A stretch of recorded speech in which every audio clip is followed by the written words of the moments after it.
Akhirnya bisa dibuka.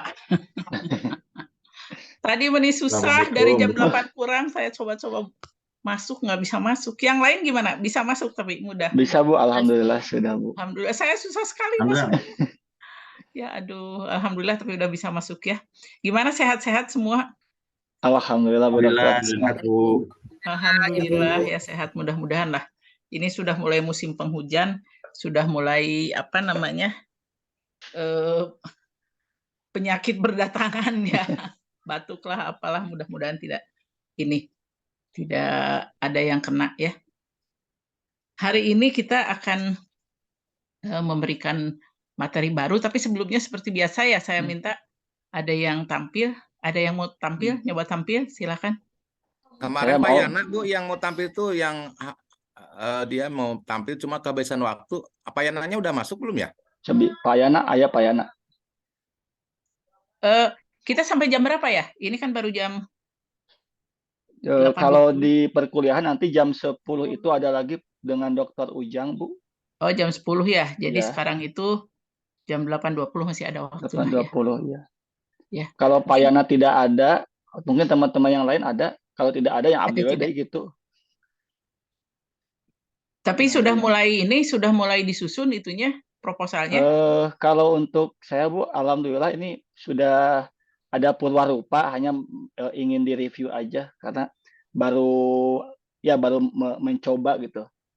Kalau berkenan Bu, Boleh Bu. direview aja Ya, Pak. direview Boleh ya. biar jadi percontohan Bu, Kang Ya. Yus. Baik. Ya, mangga silakan direview aja. Nah, ya, izin Bu, Agar bisa. ini draft yang yang saya buat, dicoba dengan judulnya ini Bu, kemarin atas arahan Ibu bahwa judulnya kan manajemen komunitas belajar dalam mewujudkan budaya belajar berkelanjutan di satuan pendidikan sekolah menengah. Itu Ya. judulnya, studi deskriptif di cabang dinas pendidikan wilayah 7. Ya. Nah, kemudian ini judul sama Ibu kemarin saya kembangkan dan akhirnya menemukan ternyata kombel itu ada 3 jenis. Ada kombel yang di tingkat satuan pendidikan di sekolah, atau ada kombel antar sekolah, dan ada kombel daring yang menggunakan PMM yang saat ini sedang marak berkembang. Nah, ini rumusan masalahnya Bu sudah satu, yaitu bagaimana manajemen komunitas belajar dalam mewujudkan budaya belajar berkelanjutan di satuan pendidikan sekolah menengah. Adapun batasan masalahnya, ini ada 3. Yang pertama adalah proses manajemen komunitas belajar di satuan pendidikan, kemudian kendala dan solusi dalam proses manajemen komunitas belajar di satuan pendidikan, dan yang ketiganya itu dampak manajemen komunitas belajar di satuan pendidikan. Nah, adapun tujuan penelitiannya, jadi di sini tujuan untuk mengetahui dan menganalisis manajemen komunitas belajar di sekolah serta dampaknya terhadap budaya belajar berkelanjutan guru di sekolah menengah. Nah, ini yang berikutnya tentang manfaatnya. Ada 3 manfaat yang saya coba terjemahkan. Yang pertama, memberikan pemahaman lebih tentang manajemen komunitas belajar di satuan pendidikan. Kemudian yang kedua, memberikan rekomendasi perbaikan untuk meningkatkan budaya belajar berkelanjutan. Dan yang ketiganya, menyumbangkan kontribusi bagi pengembang ilmu manajemen pendidikan. Nah, yang ketujuhnya ini yang asumsi Bu, saya juga mungkin minta arahan, mudah-mudahan ini bisa dikoreksi Bu. Jadi asumsinya yang pertama, peningkatan manajemen komunitas belajar akan berkontribusi pada peningkatan budaya belajar berkelanjutan guru. Dan yang keduanya, adanya kendala dalam proses manajemen komunitas belajar di satuan pendidikan. Nah, itu asumsi saya gitu. Nah, pertanyaan penelitiannya yang muncul, bagaimana karakteristik dan dinamika manajemen komunitas belajar di sekolah menengah. Yang kedua, apa saja kendala yang dihadapi dalam proses manajemen komunitas belajar di satuan pendidikan. Dan yang ketiganya, bagaimana dampak manajemen komunitas belajar terhadap budaya belajar berkelanjutan. Nah, itu untuk pertanyaan penelitian, Bu. Nah, ini yang tentang prosedur penelitian ini juga saya coba menerka, Bu. Jadi menggunakan metode kualitatif dengan metodenya mencari ini dengan wawancara, observasi, kemudian analisis dokumen sebagai teknik pengumpulan data. Nah, itu untuk prosedur penelitiannya. Kemudian sumber data penelitian adalah guru, kemudian yang kedua kepala sekolah, dan saya menambahkan staf manajemen di sini mungkin akan lebih tepatnya ke wakase kurikulum sebetulnya yang bergerak dalam pembelajaran di sekolah. Kemudian populasinya adalah guru-guru di satuan pendidikan sekolah jenjang menengah di cabang dinas pendidikan wilayah 7.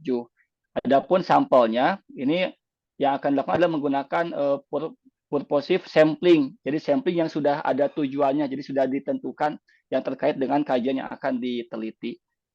Kurang lebih itu Bu Dokter mungkin progres yang sudah saya lakukan, mudah-mudahan bisa diberikan arahannya Bu.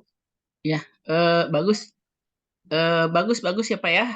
Tapi ini ada beberapa hal yang perlu dicermati ya. Ini mungkin untuk semua ya, bukan untuk Pak Yuyus saja ya. Jadi agar nanti ada gambaran bahwa bagaimana membuat proposal. Silakan kembalikan ke atas lagi Pak. Bagus ini ya. Judulnya ini sudah seperti ini. Terus Pak, nah di latar belakang ya Pak, coba. Komunitas belajar ini ada terdapat 3 komunitas belajar. Nah ini ya. Betul. Ini sebaiknya nanti disimpan di teori, tentang teori ya, bab 2. Oke. Bab teori ya, teori. Kan ada ya di sistematikanya kan ada nanti teori. Ini masukkan di teori aja bahwa komunitas belajar. Di sini itu Bapak hanya menjelaskan bahwa komunitas belajar di lapangan itu seperti begini, bla bla bla bla bla bla ya. Nah itu.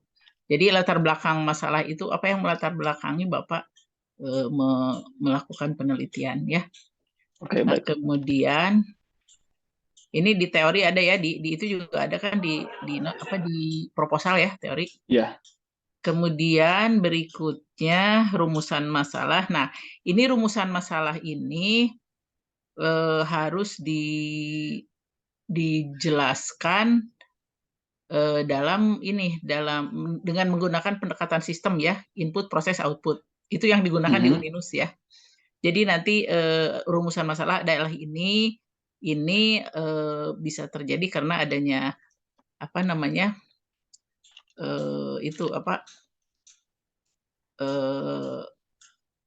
interaksi antara input, proses, dan output ya, yang paparannya sebagai berikut. Lalu dijelaskan paparannya, inputnya apa, prosesnya apa, input lingkungan, input ini apa, lalu prosesnya seperti apa, output seperti apa. Kemudian gambarkan ya Pak ya.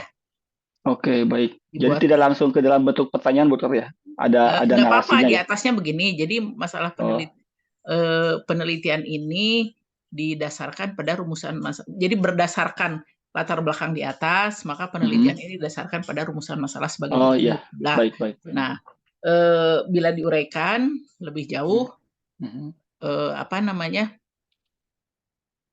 rumusan masalah ini ya dengan menggunakan pendekatan sistem ya.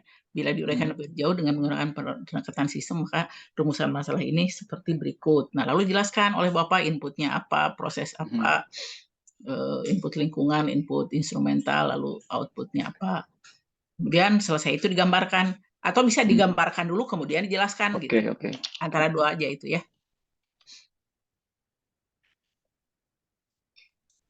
Baik. Ya.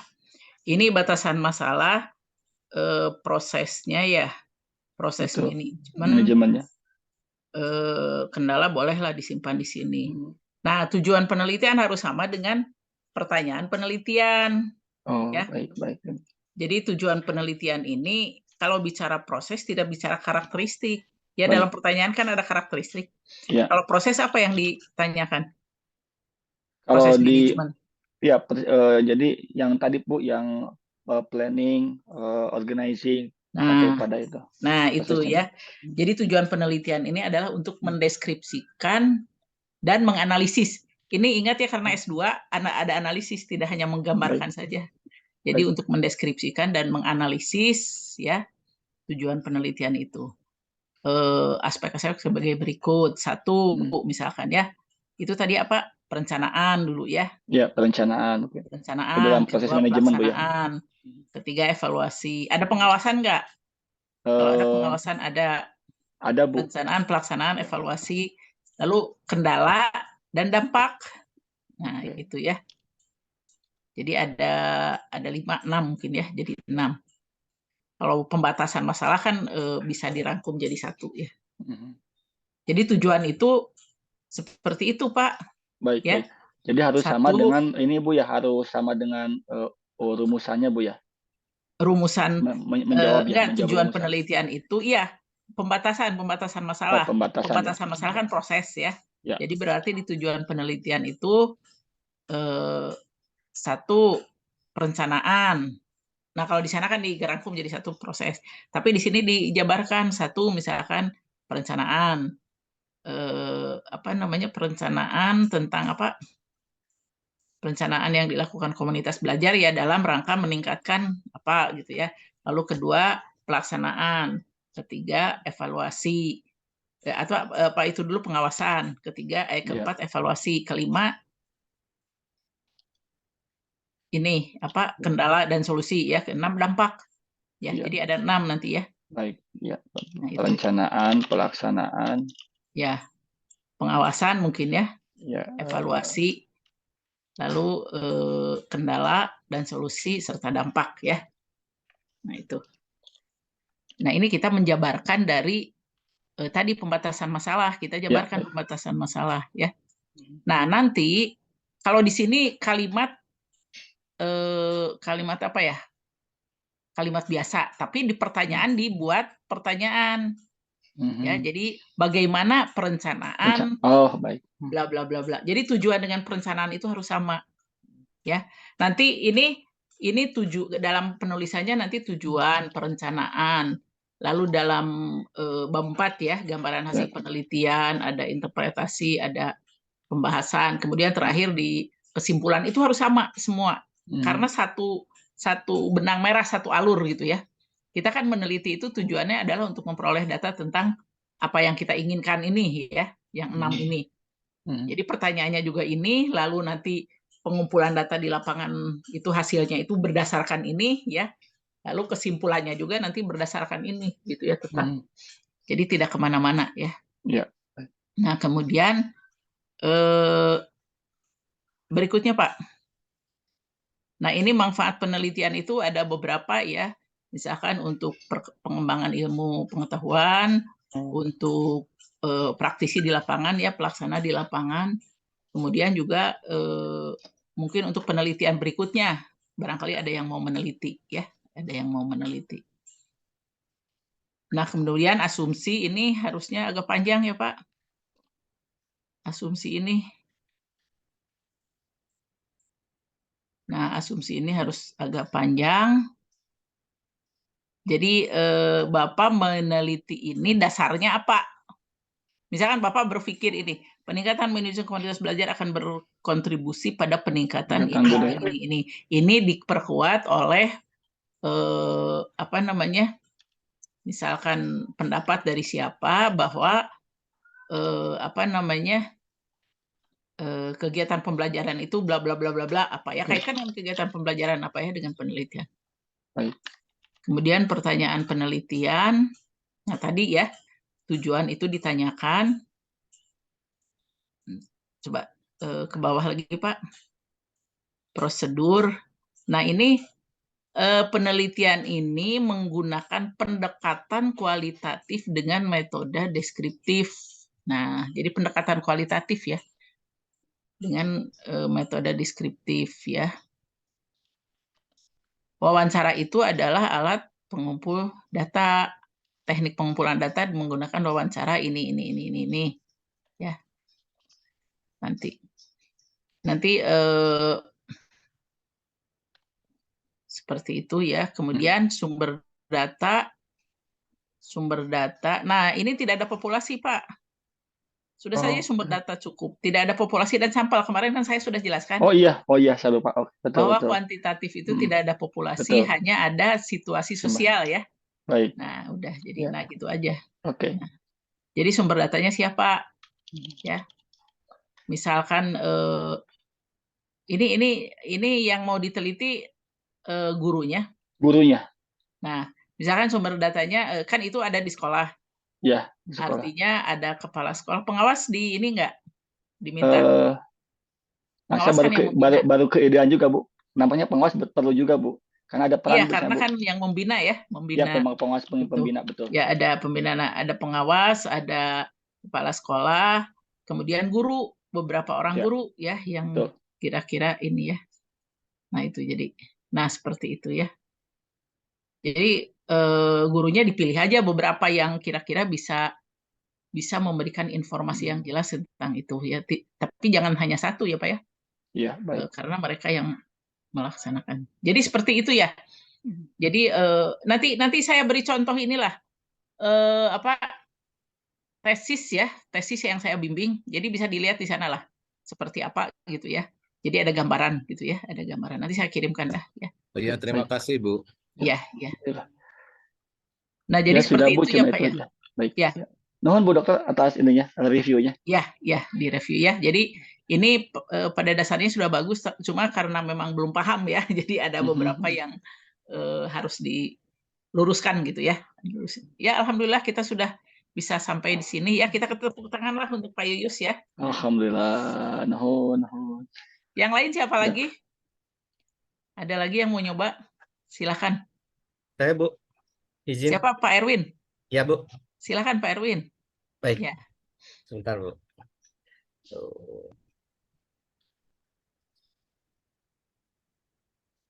Ini nanti saya akan bicara tentang instrumen ya, tentang alat pengumpul data dan analisisnya minggu depan aja lah sekalian dengan segalanya.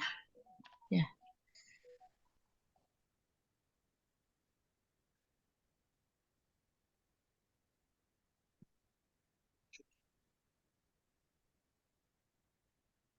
Sudah kelihatan, Bu?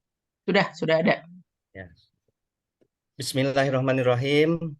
Selamat pagi buat Ibu, dosen, dan Akang Teteh, teman-teman yang saya banggakan. Ya. Hari ini saya bawakan untuk rumusan ya, Bu, karena saya belum maju. Ya. Kemarin belum dapat giliran.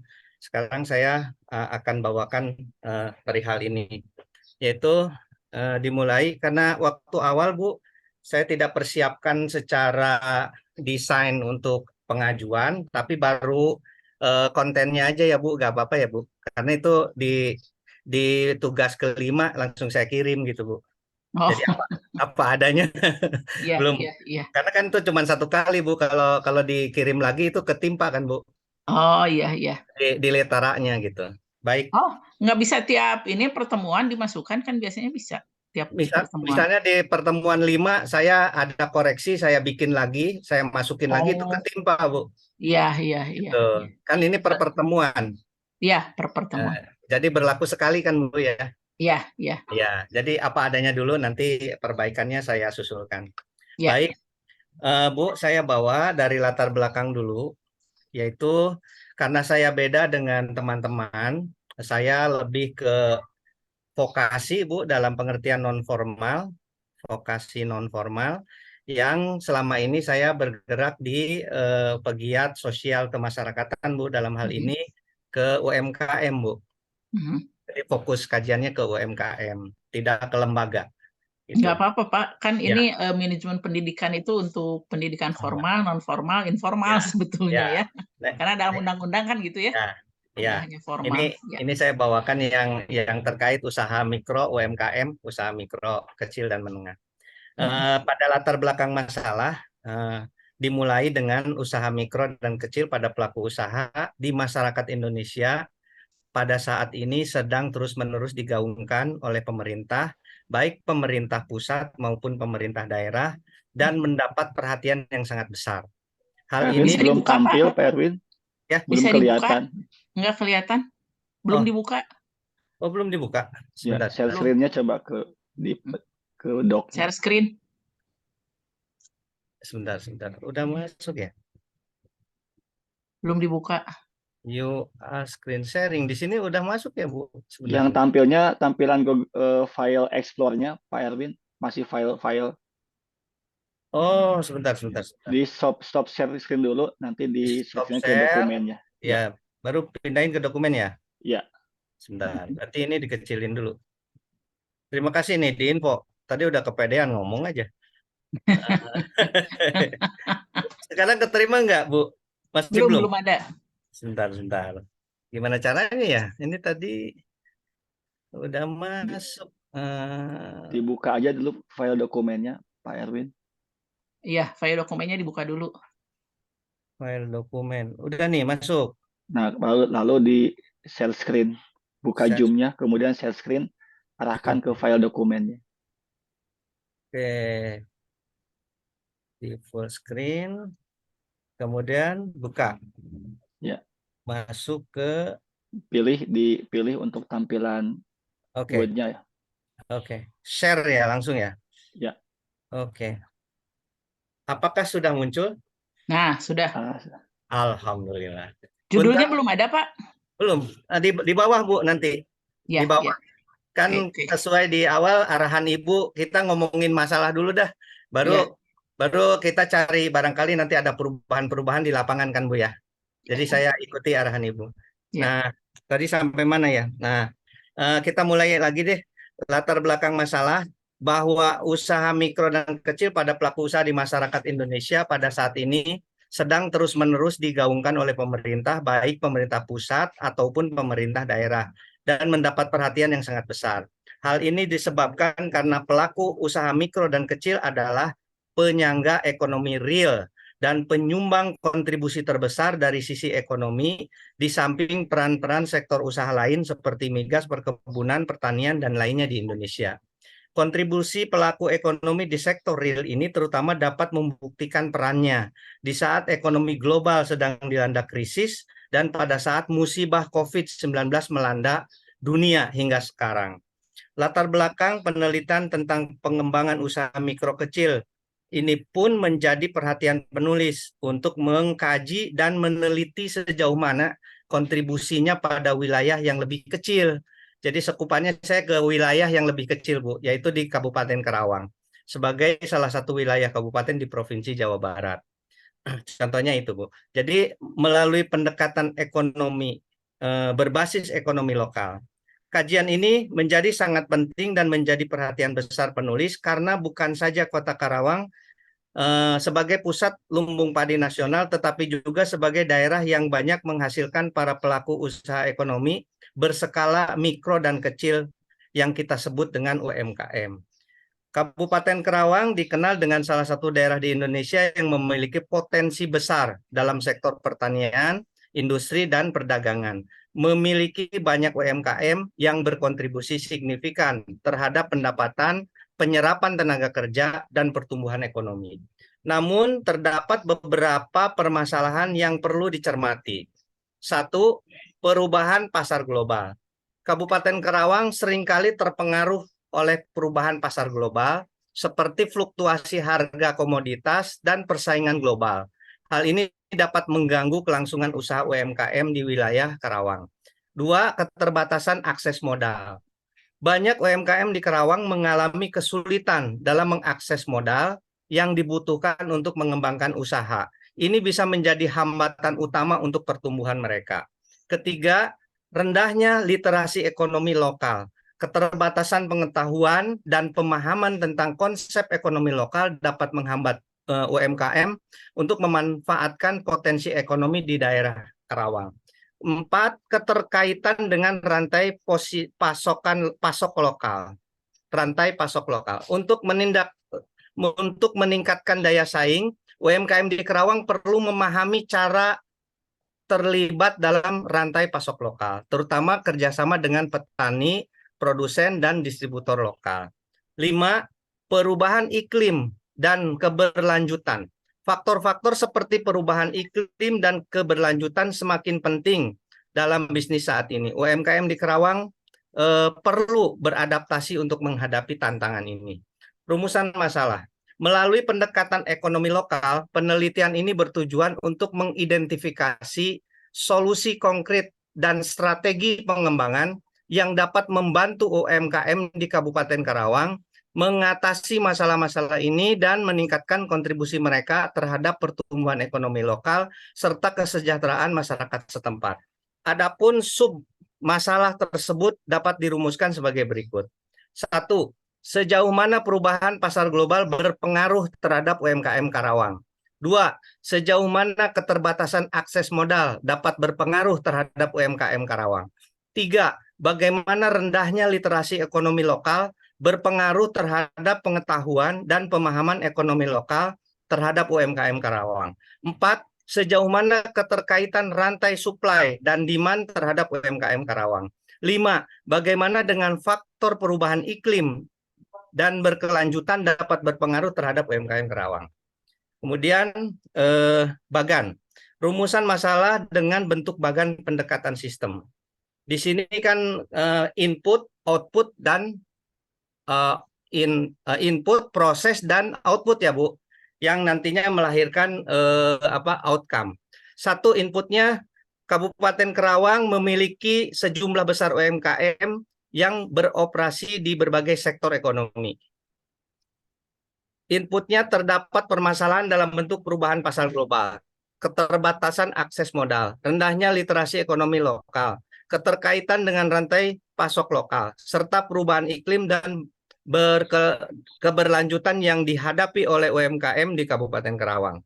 Raw input, kebijakan pemerintah daerah, kebijakan pemerintah pusat, potensi wilayah, pelaku UMKM.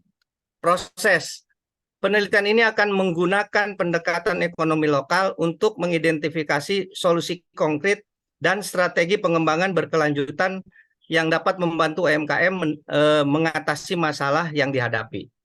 Kemudian dari situ pada prosesnya juga terjadi alur environmental input, sarana prasarana atau infrastruktur teknologi dan etos kerja yang positif. Sehingga akan menjadikan pada posisi output sebagai identifikasi dan rekomendasi solusi konkret untuk memperkuat UMKM di Kabupaten Karawang dan meningkatkan kontribusi mereka terhadap pertumbuhan ekonomi lokal serta kesejahteraan masyarakat setempat. Peningkatan keterkaitan UMKM dengan ekonomi lokal, pemahaman literasi ekonomi lokal yang lebih baik, serta penguatan peran mereka dalam rantai pasokan lokal. Kemudian output dan outcome, strategi pengembangan UMKM melalui perubahan mindset usaha, Bu. Kemudian dari rencana tersebut muncul rencana judul yang mau saya bawakan adalah strategi pengembangan pelaku UMKM di Kabupaten Karawang melalui pendekatan ekonomi lokal untuk meningkatkan pendapatan dan kesejahteraan, Bu. Demikian yang bisa saya sampaikan. Mohon arahannya, Bu. Terima kasih. Strategi pengembangan, oh ya, ya Pak. Sebentar ini ya. Jadi Bapak ini menjelaskan tentang UMKM ya. Ya, Bu. Nah, saya tanya manajemen pendidikannya sebelah mana, Pak? Manajemen pendidikan di sini, Bu. Di perubahan mindset usaha. Jadi keterkaitan dengan ke manajemen pendidikan bahwa dalam hal ini UMKM itu harus belajar secara keilmuan usaha, Bu. Nah, berarti Bapak itu saja yang ditelitinya, Pak. Mindsetnya aja ya, Bu. Pelatihan untuk para pelaku UMKM. Pelatihannya pelatihan apa? Pelatihan mindset, Bu.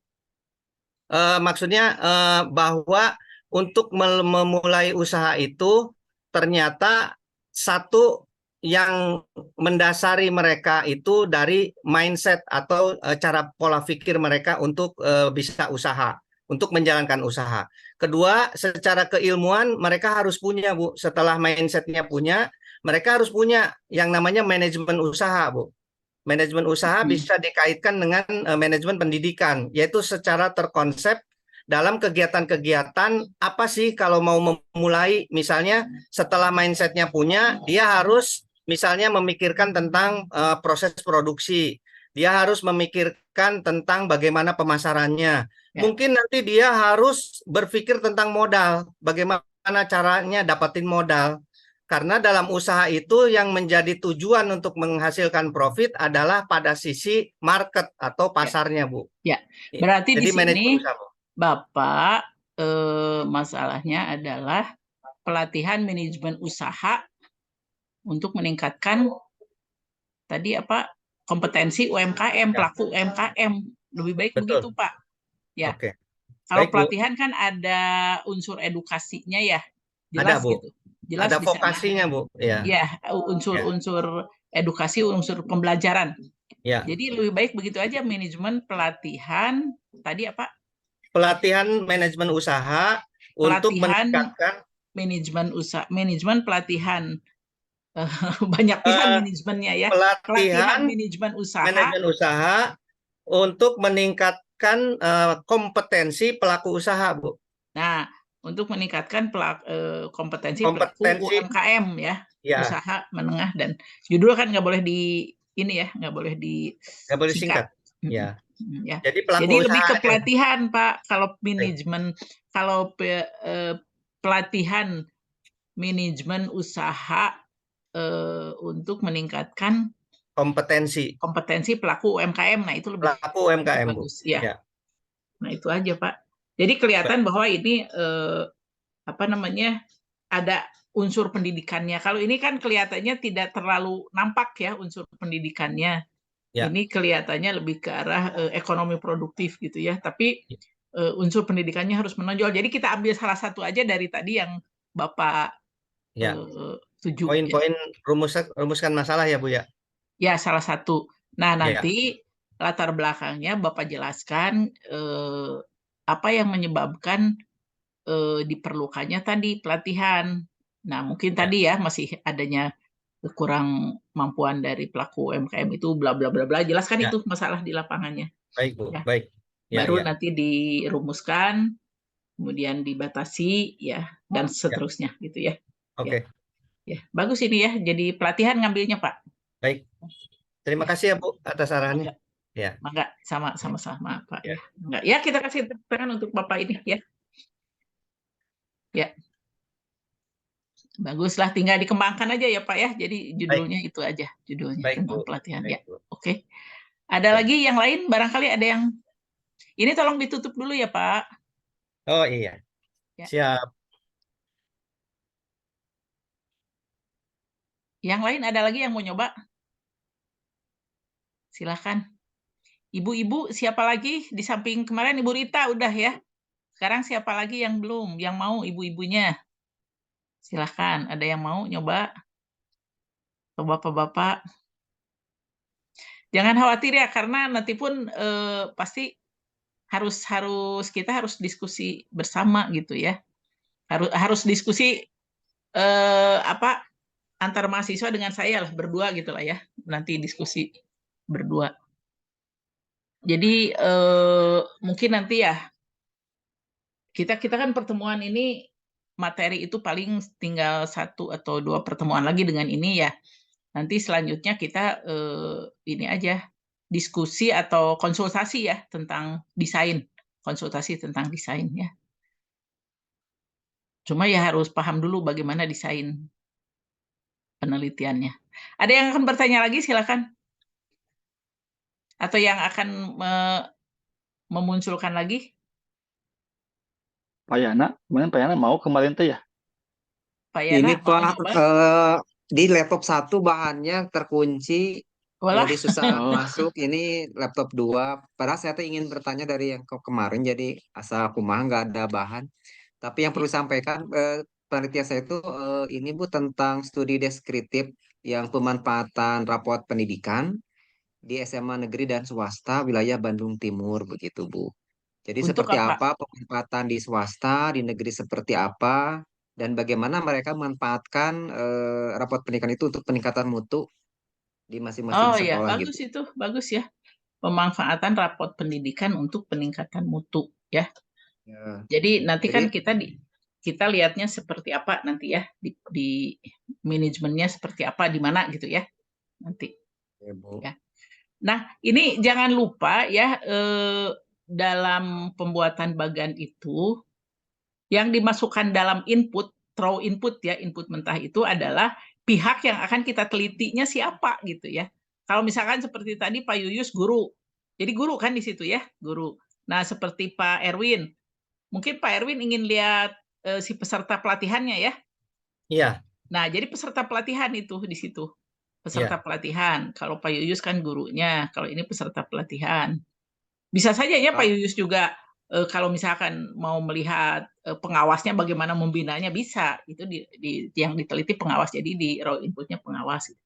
Jadi tergantung yang mana yang akan kita teliti gitu ya, yang akan kita kalau teliti. saya Ibu, pemanfaatan rapot pendidikan itu inputnya berarti sekolah Ibu ya? Sekolah, lembaganya, Ya, bisa saja. Jadi lembaganya itu atau mau kepala sekolah atau lembaganya? oke. Atau manajemennya gimana Bu? Iya, manajemennya bisa. Nanti jadi lembaganya itu diteliti bagaimana mereka melaksanakan itu ya, Betul Bu. memanfaatkan rapot untuk peningkatan itu mutu bisa aja lembaganya. Tapi nanti outputnya juga harus lembaga lagi. Kalau misalkan inputnya tadi guru, maka outputnya juga harus guru. Misalkan peningkatan apalah tentang guru gitu ya. Tadi Pak Erwin juga peningkatan kemampuan atau peningkatan apa Pelaku usaha, pengetahuan ya, pelaku misalkan usaha. pengetahuan dan keterampilan si pelaku usaha misalkan. Ya. Nah, nanti itu juga outputnya harus itu ya, Ya, Pak Yana. enggak. Kalau Siap lembaga ya Ibu. outputnya lembaga juga ya. Ya, begitu seperti Ya, Ibu ya, Bu. boleh Kal, dicobalah. iya, ke environmental ya. Ya lingkungannya apa? Input lingkungan untuk lembaga apa? Kan bisa saja tuntutan masyarakat, bisa nggak Bisa. input lingkungannya? Ya Iya, masyarakat betul Bu. bisa, stakeholder bisa kan? Kalau stakeholder kan bagian dari dalam intern sekolah, Bu. Bisa. Atau misalkan mitra, ada mitra sekolah nggak?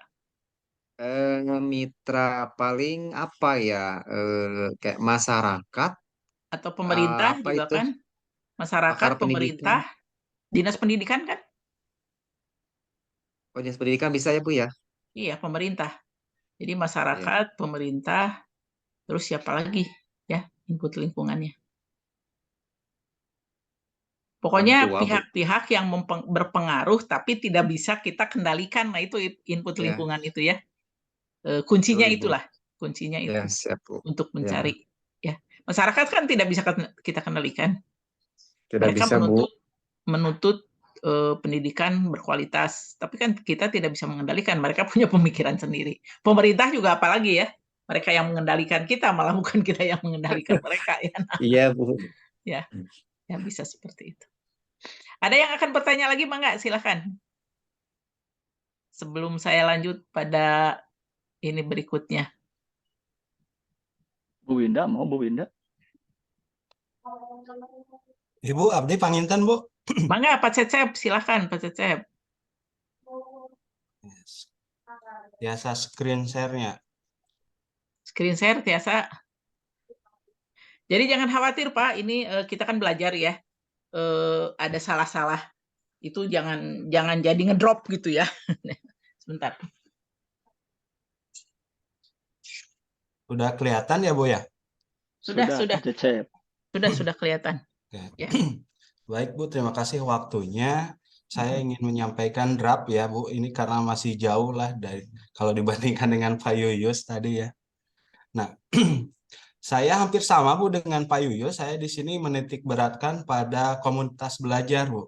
Karena komunitas belajar ini program yang baru gitu ya. Itu secara nasional. Nah, kalau di sini saya akan meneliti di sekolah dasar, Bu, di Kabupaten Sumedang. Nanti sampelnya saya mengambil beberapa sekolah di Kabupaten Sumedang, baik di yang di perkotaan, terus atau yang di pedesaan gitu, dengan karakteristik sekolah gitu, Bu ya. Nah, rumusan masalahnya kalau seperti ini, Bu, bagaimana optimalisasi komunitas belajar dapat menjadi kunci dalam meningkatkan kualitas pembelajaran di sekolah dasar di Kabupaten Sumedang. dan apa saja hambatan serta solusi yang dapat diidentifikasi untuk mencapai tujuan tersebut. Nah, batasan masalah, ini letak geografis, hanya fokus di sekolah dasar Kabupaten Sumedang. Jenjang pendidikan terbatas pada pendidikan sekolah dasar. Untuk aspek komunitas belajar sendiri, menitik beratkan tadi pada optimalisasi komunitas belajar sebagai faktor utama dalam meningkatkan kualitas pembelajaran. Waktunya mungkin nanti bisa menyusul. Permasalahannya tentang kualitas pembelajaran, itu membatasi permasalahan kualitas pembelajaran pada aspek tertentu seperti metode pengajaran, partisipasi siswa, dan ketersediaan sumber daya. Mungkin sarana prasarana, Ibu. Lalu partisipasinya melibatkan guru, orang tua siswa, dan siswa sebagai subjek utama dalam konteks komunitas belajar. Nah, judulnya mungkin ini, Bu. Tapi di sini belum ada manajemennya. Strategi optimalisasi komunitas belajar dalam meningkatkan kualitas pembelajaran sekolah dasar di Kabupaten Sumedang. Latar belakang mungkin Terbalik ini Pak, latar belakang di bawah. iya, Bu. Harusnya di atas. Latar belakangnya. Harusnya di atas ini ya. Ya, berarti nanti disimpan di atas ini ya, Bu ya. Latar belakangnya menyoroti tentang kondisi pendidikan di Kabupaten Sumedang, Bu. Nah, di sini ada komunitas belajarnya. Komunitas belajarnya bagaimana gitu. Muhun, Bu. Nah, itu. Kabupaten Sumedang. Lalu bagian pendekatan sistem. Nah, ini yang tugas yang kemarin ke Ibu, ada raw input, proses, raw output, outcome, and improvement. Nah, prosesnya di sini ada analisis kondisi, ada identifikasi hambatan, ada perancangan strategis, lalu ada implementasinya mungkin, Bu. Kalau raw inputnya kondisi awal komunitas belajar, lalu partisipasi guru, orang tua di sini dilibatkan dan siswa, lalu kerjasama antar anggota komunitas, lalu ketersediaan sumber daya, mungkin sarana prasarana di sini ya. Raw outputnya model optimalisasi komunitas belajar, lalu sini rencana aksi, lalu ada pedoman kerja bersama, outcome-nya perubahan positif dalam komunitas belajar, lalu peningkatan partisipasi siswa, lalu ada peningkatan kualitas pembelajaran, tujuannya mungkin goalnya. Lalu environment input-nya faktor lingkungan, eksternal yang mempengaruhi komunitas belajar, lalu ketersediaan dukungan dari pihak sekolah dan pemerintah daerah, lalu kondisi sosial masyarakat sekitar. Nah, mungkin ini tujuannya, Bu. Ini saya hanya masih menerka-nerka. Tujuan penelitian itu menganalisis kondisi komunitas belajar, mengidentifikasi kondisi komunitas belajar Kabupaten Sumedang secara umum, lalu mendokumentasi hambatan dan tantangan, lalu mengevaluasi metode pembelajaran yang efektif, lalu mengidentifikasi peran guru, orang tua, dan siswa, lalu merumuskan model optimalisasi komunitas belajar, lalu mengukur dampak implementasinya. Nah, mungkin baru sampai ini, Bu. Kalau asumsinya Sih belum ya. asumsinya ada sih, tapi Belum dikembangkan ya. Belum dikembangkan. Betul. Ya. Jadi coba saya lihat dari atas dulu ya, Pak ya. Atas ya, Bu ya. Dari atas. Nah, Ininya ke atas kan ya, Bu ya, latar belakangnya. nah ini kan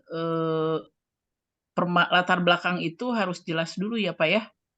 Latar belakang itu kenapa Bapak memilih judul ini? Artinya masalah itu kan permasalahan, bukan masalah ya. Permasalahan itu bisa positif, bisa negatif ya. Betul. Nah, kalau Bapak mau mengangkatnya yang positif, yang negatif. Ini kalau komunitas belajar di apa ya, di lingkungan saya itu baru sampai pertemuan 9 ini, Bu. Berarti baru sekitar 9 minggu, Bu. 9 minggu. 9 minggu. Nah, yang mau dilihat apanya oleh Bapak? Yang dilihatnya itu bagaimana prosesnya, lalu nanti hasilnya itu seperti apa itu, Bu. Nanti hasilnya. Karena yang saya lihat kebetulan yang saya teliti ini salah satunya adalah sekolah dari istri saya tempat mengajar, Bu. ya, isi saya tempat mengajar dengan kondisi sekolah yang di pedesaan yang siswanya pun hanya tiap kelas itu hanya sampai 14, 15 itu Bu, nggak Ya, banyak. ya. Dan dengan Tapi kondisi itu dari komunitas belajar itu sudah menunjukkan ada tanda-tanda keberhasilan atau bagaimana gitu? Ada perubahan nggak Nah, guru-gurunya? kalau perubahan itu dilihat dari, jadi pas terakhirnya itu gurunya itu apa ya, disuruh untuk membuka open class itu Bu. Open class awalnya sih dari rapor pendidikan gitu Bu. Bagaimana misalkan meningkatkan literasi atau numerisasi. Jadi membentuk skenario untuk bisa meningkatkan pengetahuan tersebut gitu. Yang saya lihat itu gurunya itu dilatih untuk membuka kelas gitu Bu. Jadi, Sekarang kan 7 minggu ya, 7 minggu udah nampak ada perubahan tidak? nah untuk sampai ke sana saya belum lihat Bu karena belum wawancara juga, hanya sharing aja cerita dengan istri seperti apa komunikasi belajar gitu dan seperti apa prosesnya gitu. Nah, jadi nanti diceritakan di latar belakang kenapa Bapak mengambil judul tentang tadi ya, strategi komunitas belajar, optimalisasi Optimalisasi komunitas belajar. kualitas belajar. Nah, Iya Bu. ini bagaimana strategi optimalisasi, ini rumusannya ya. Betul. Bagaimana strategi optimalisasi komunitas belajar. Kalau pertanyaan ini jangan kayak kalimat Pak. Bagaimana optimalisasi komunitas belajar dalam upaya untuk meningkatkan apa? Dalam meningkatkan apa? Kualitas pembelajaran di sekolah. Nah, itu aja udah. Jadi kendala hambatan itu jangan masuk ke rumusan. Di sekolah betul Bu ya. Ya, pembelajaran di sekolah dasar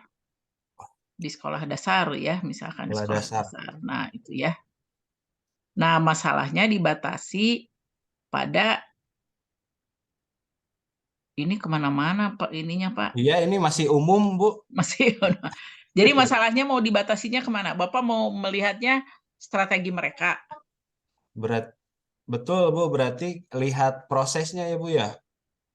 Ya, berarti proses strategi yang pertama bisa tadi seperti Pak itu ya, seperti Pak Yuyus ya Bu ya. Nah, hampir mirip, ya. beda lokus aja nih. Prosesnya beda lokus dan judulnya juga jangan sama Pak. Iya. Bisa disangka ini. Jadi prosesnya lalu nanti prosesnya ya, kendala dan dampak lah, kendala, solusi dan dampak ya. Kendala dan solusinya, kemudian dampak, yang terakhir tiga aja itu. Yang ketiganya dampak. Nah, itu semua, nah dampak dari itu ya, dari strategi. Ini nanti kalimatnya diperbaiki ya, ini hanya intinya aja. Nah, ini yang keempat sampai ke-9 itu nanti itu di dalam hasil penelitian apa saja gitu ya. Jadi tidak dimasukkan ke sini. Jadi nanti kita lihat nah, ini hasil penelitian nanti diantaranya. Karena nanti hasil penelitian itu akan dijabarkan dari tujuan penelitian, apa namanya? Ya, hasil yang akan kita peroleh itu nanti dijabarkan dari ini, dari batasan masalah, dari tujuan masalah. Jadi tujuan masalah itu nanti dijabarkan dalam wawancara, dalam apa namanya lagi, dalam observasi gitu ya. Observasi dalam instrumen ya, dalam instrumen. Betul. Nah, di antaranya nanti mungkin ada yang ditanyakan yang berkaitan dengan yang ini. Jadi ini dibuang aja Pak, yang ini ya batasan masalahnya. Nah, kemudian berikutnya coba saya lihat. Terus Pak ke bawah apa tadi? Ini bagannya. Nah, bagannya itu ini mungkin untuk uraiannya ya, tapi kalau di bagannya itu raw inputnya siapa? Guru. Guru Bu. Guru kan? Guru betul. Prosesnya gimana? Prosesnya di sini kayak upgrading itu ya, skill guru bagaimana cara mengajar gitu Bu. Meningkatkan kualitas pembelajaran kalau saya lihat. Ya, strategi itu kan sebetulnya manajemen ya. Bisa aja dengan manajemen, perencanaan, pelaksanaan, evaluasi Oh iya, prosesnya betul. itu. Iya. Lalu raw inputnya apa? Ya, Hmm. raw inputnya itu guru yang memiliki apa gitu ya. Nanti outcome-nya itu pada ini ya, kemampuan guru untuk meningkatkan tadi pembelajaran ya. Nah, tapi kan sebelum output itu kan outcome itu ada output. Output itu hasil dari proses ya, sebetulnya output itu. Ya. Nah, Ya, terus ya. Pak, itu jadi nanti dijabarkan ya, dijelaskan ya. Coba terus ini raw input outcome ini kemungkinan ada yang dibuang, ada yang ini ya. Jadi raw input output itu ke guru nantinya ya, karena Guru. inputnya guru. Jadi itu raw inputnya guru ya, lalu outputnya juga nanti guru ya. Outcome-nya perubahan positif dalam dalam peningkatan Kualitas pembelajaran ya, Bu kualitas ya. pembelajaran. Iya, arahnya ke sana ya, outcome-nya itu. Itu yang ini nih. Peningkatan kualitas pembelajaran. Nah, itu ya, peningkatan kualitas pembelajaran. Kalau outputnya kan baru guru memiliki kemampuan apa gitu ya. Misalkan outputnya itu memiliki kemampuan untuk untuk meningkatkan kualitas pembelajaran atau apalah ya dari hasil tadi strategi itu. Coba kemudian, nah tujuannya juga ini dikembangkan. Tadi mirip Pak itu aja lah, mirip Pak siapa? Pak Yuyus ya, Bu ya? Pak Yuyus, ya. Siap, Kalau siap, ini siap. terlalu kemana-mana Pak. Nah itu. Jadi bahaya ini kalau terlalu kemana-mana bagaimana menelitinya ya. Siap, Nah, siap Bu. ya. Kemudian terus lagi asumsi ini diperbaiki ya asumsinya. Asumsi nggak usah ada asumsi umum, asumsi khusus, asumsi aja cukup. Oh. Ya. Karena kalau terlalu banyak juga nanti bingung. Ini kan S2 ya. Jadi asumsi aja. Kemudian lanjut ya. Nah, pertanyaan penelitian harus sama dengan tujuan penelitian, hanya dalam bentuk kata tanya. Ya, ya seperti itu ya Pak. Nah, ini sumbernya siapa? Sumber datanya? Daftar pustaka, Bu. Sumber data gimana, Bu? Sumber data, bukan sumber kepustakaan, sumber data. Oh, itu mungkin dari pertama dari kepala sekolah, Ya. dua guru mungkin, Bu. Atau Ya, pengawas dimasukkan, Bu? Guru, pengawas juga boleh kan, pengawas juga ikut membina. Oh iya, betul. Ya. Kalau peran orang tua masuk nggak, Bu? Boleh saja kalau mau dimasukkan orang tua boleh. Ada Iya. pengaruhnya tidak? Mungkin Ya boleh nanti saja untuk melihat dampak dari apa yang dilakukan, apa hasil dari guru itu ya terhadap siswa. Bisa saja. bisa diwawancara mungkin, Bu ya, masuk di sana Ya. nanti.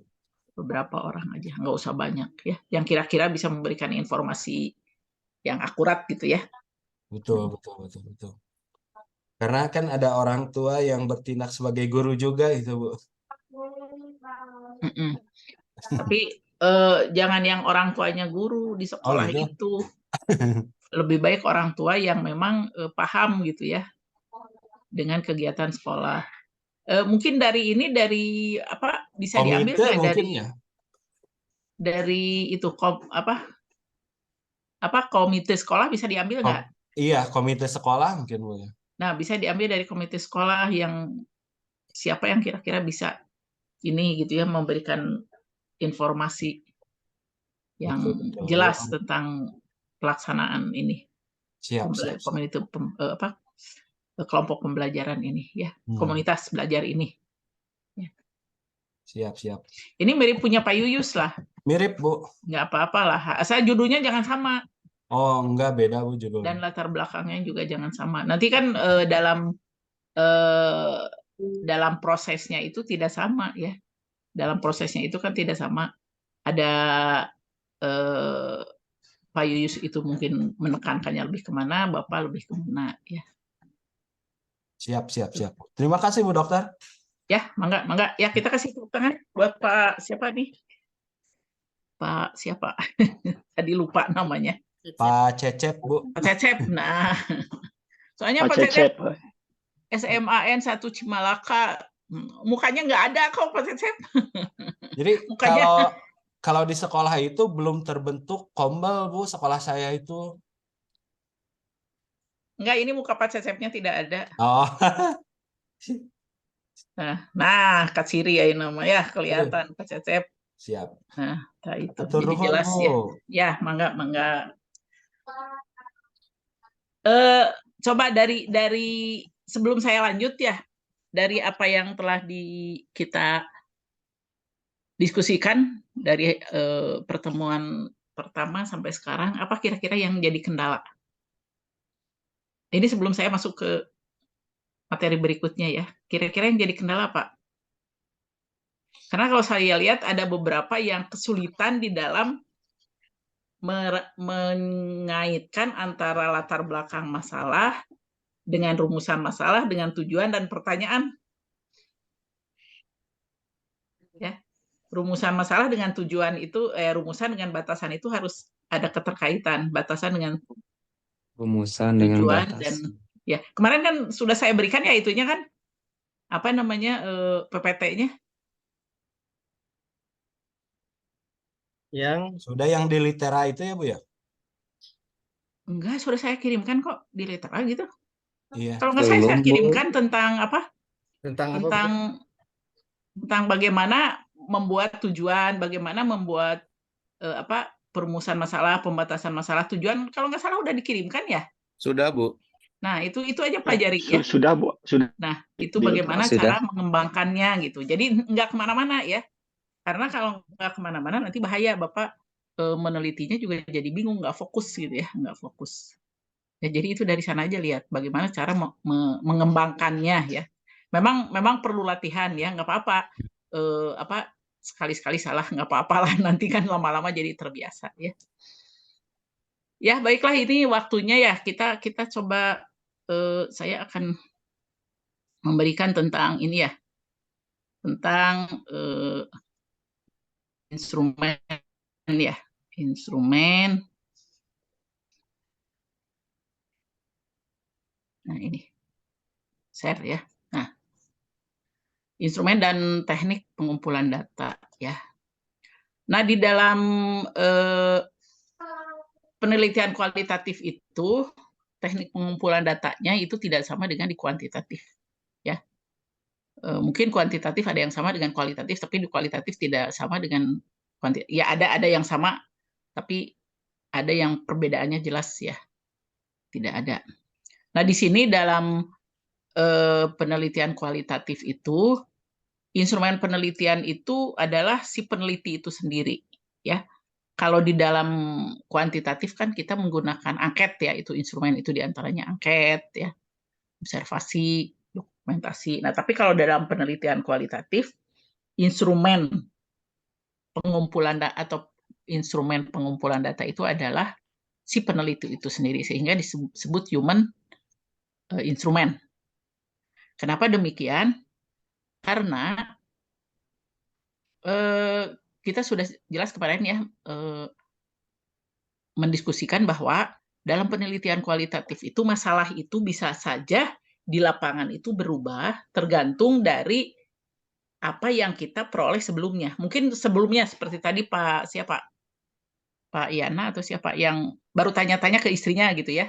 Pak Yana atau siapa tadi? Pak Saya lupa. Cecep. Pak Cecep ya. Baru ngobrol dengan istrinya. Itu kan belum jelas.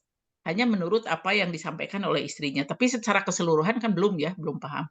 Nah, ketika ke lapangan bisa saja nanti ternyata di lapangan itu seperti ini kondisinya. Nah, artinya nanti ada beberapa hal yang dirubah ya dalam rumusan masalah atau dalam tujuan penelitian atau dalam dalam pertanyaan dengan tujuan sama ya, atau dalam batasan masalahnya ya. Karena ketika ke lapangan ternyata ada hal-hal yang lebih menarik, misalkan ya, ada hal-hal yang lebih menarik lah. Sudah saya mau meneliti itu. Seperti halnya tadi Pak Erwin ya tadi itu, Pak Erwin. Nah, ketika bicara tadi beberapa hal ya, ini di lapangan itu seperti ini. Nah, ternyata yang menarik untuk manajemen pendidikan itu adalah tadi bagaimana meningkatkan kompetensi si pelaku UMKM. Nah, itu yang diambil ya, itu yang diambil satu. Nah, artinya nanti di lapangan juga kemungkinan akan seperti itu. Ini kebetulan Pak Erwin itu menguasai itu ya. Kalau seandainya belum menguasai seperti tadi karena komunitas belajar itu baru ya. Sehingga mungkin kita juga masih remang-remang ya. Nah, oleh karena itulah dalam penelitian kualitatif itu instrumen penelitian itu si peneliti itu sendiri human instrument ya, human instrument.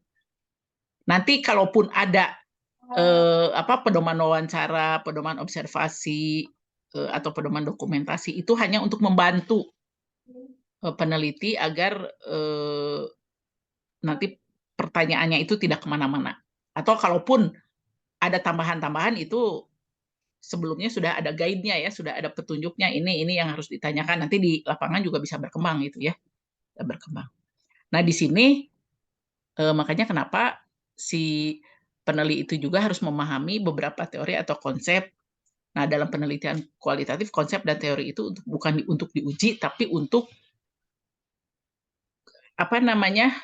pengetahuan si peneliti tentang masalah yang akan ditelitinya. Jadi sebagai acuan ya dari peneliti itu, oh masalahnya itu begini, ada konsepnya enggak, ada teorinya enggak, oh ada. Tapi teorinya itu tidak diuji ya, karena ini kualitatif. Kalau di kuantitatif kan diuji ya teori itu. Variabel itu didasarkan pada teori ya, kalau di sini tidak ya.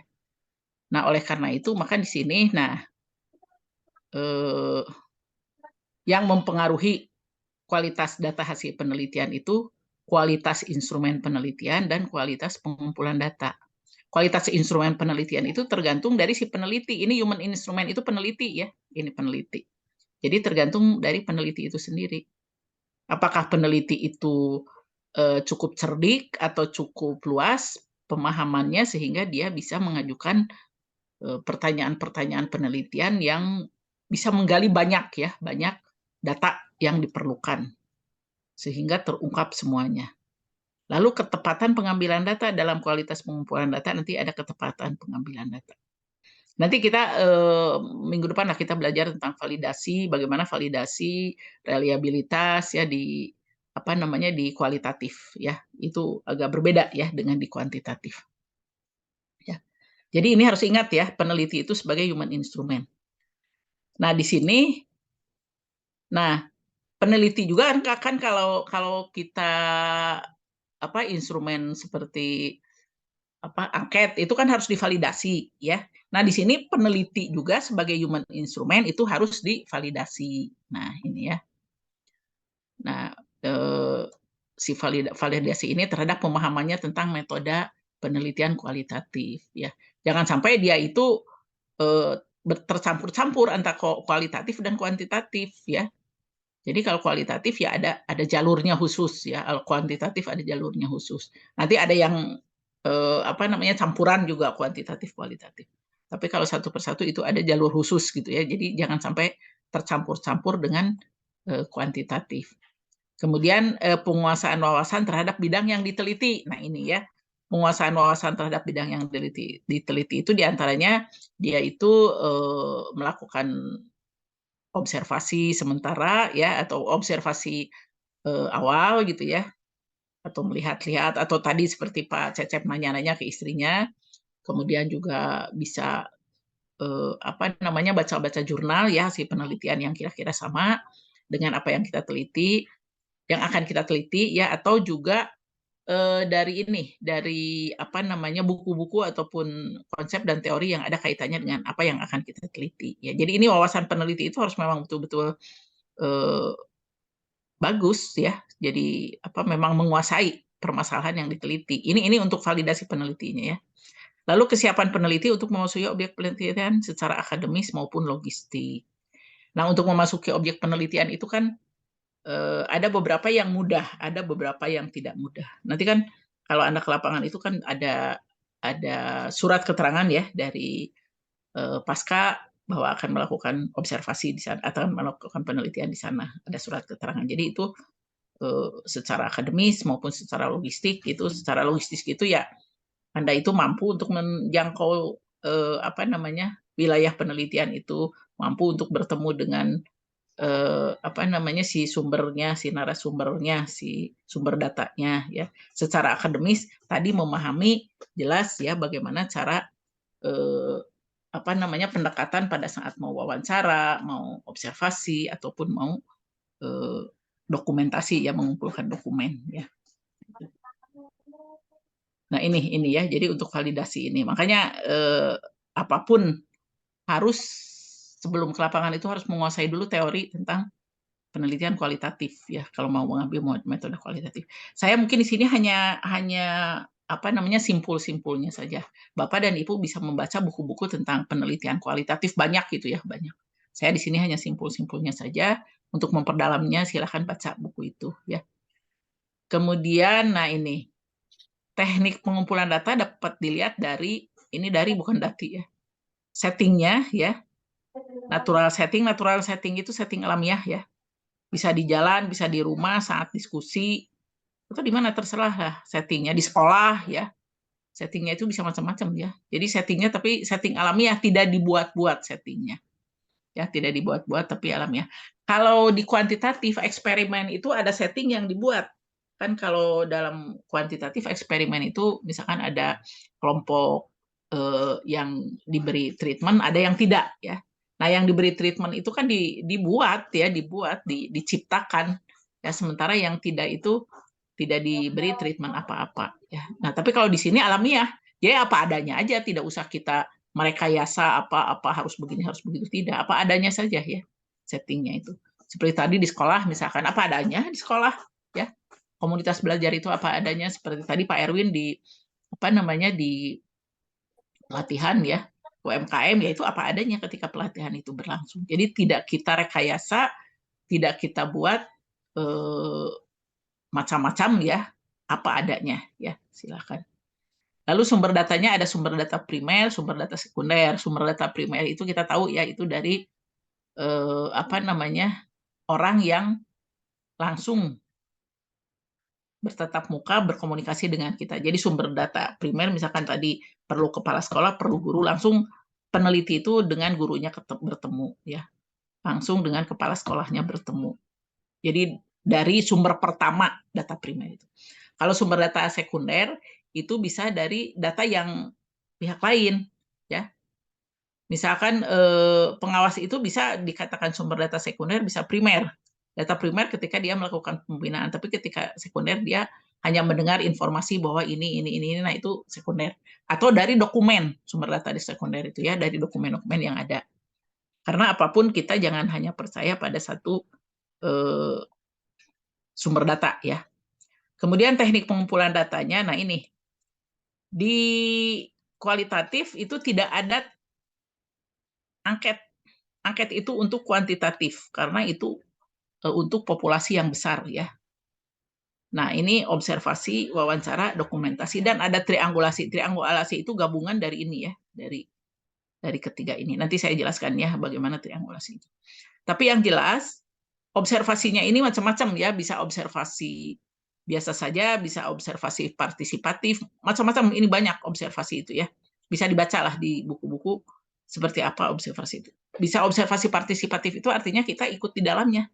Ikut melakukan sesuatu di dalamnya sehingga mengobservasinya itu sambil kita juga bekerja di dalamnya. Nah, wawancara itu juga ada yang terbuka, ada yang tertutup. Tapi kalau ingin memperoleh data yang banyak dan akurat dan mendalam, itu lebih baik wawancaranya terbuka. Artinya kita hanya membuat pedoman wawancara. Dalam pedoman wawancara itu kita menanyakan tentang A, B, C, D misalkan ada di sana.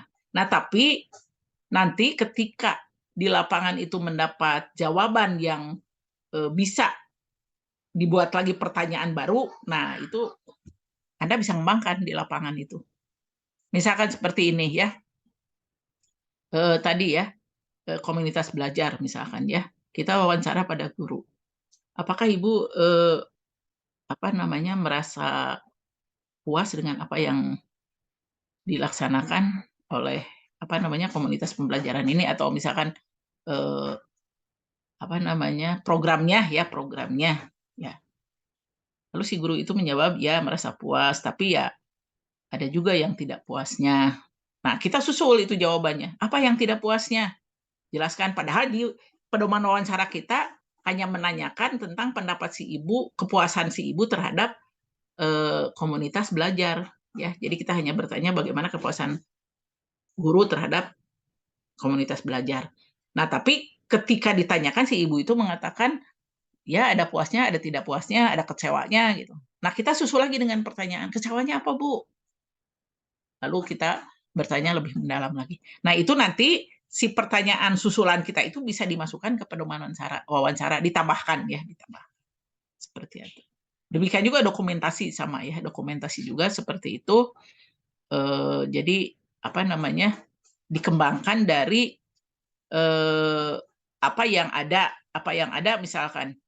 Kemudian ternyata ini ada beberapa hal yang mencurigakan yang perlu kita lihat dokumentasi lainnya. Itu bisa kita lanjut ke dokumentasi berikutnya. Observasi juga sama ya. Jadi sama ini bisa di lapangan itu bisa ditambahkan ya apa-apa yang belum kita tulis ya, karena kadang-kadang kita membuat atau menyusun instrumen ini ya, teknik pengumpulan data ini berdasarkan gambaran yang kita peroleh. Padahal di lapangan itu bisa lebih mendalam lagi ya, bisa lebih mendalam lagi. Nah, tapi ingat bahwa teknik pengumpulan data ini hanya untuk membantu si peneliti. Sehingga ini tidak boleh dilakukan oleh orang lain, harus oleh peneliti itu sendiri. Wawancara harus dilakukan oleh peneliti. Observasi dilakukan peneliti, dokumentasi dilakukan peneliti ya. Makanya tadi harus ada kesiapan secara akademis dan logistik. Logistik di sini itu artinya kan mampu tidak peneliti untuk masuk ke lapangan ya. Mungkin biayanya akan lebih besar bila melakukan penelitian kualitatif, karena harus pergi ke sana, pergi ke sini, bolak-balik, belum lagi orang itu sulit ditemui gitu ya, harus bolak-balik ya. Harus, dan wawancara itu tidak bisa hanya sekali kan, ada beberapa kali ya, beberapa kali. Nah, itu memang ada kesiapan itu. Nah, tapi kita di sini akan melihat lebih mendalam. Kalau kuantitatif itu kita hanya melihat apa yang ditanyakan. Variabel-variabel yang kita tanyakan itu apa? Nah, itu yang akan kita peroleh. Tapi di balik itu kita tidak tahu. Jadi hanya di permukaannya saja yang kita ketahui gitu ya. Tapi untuk kualitatif itu bisa mendalam. Sebentar ya, aduh batuk lagi.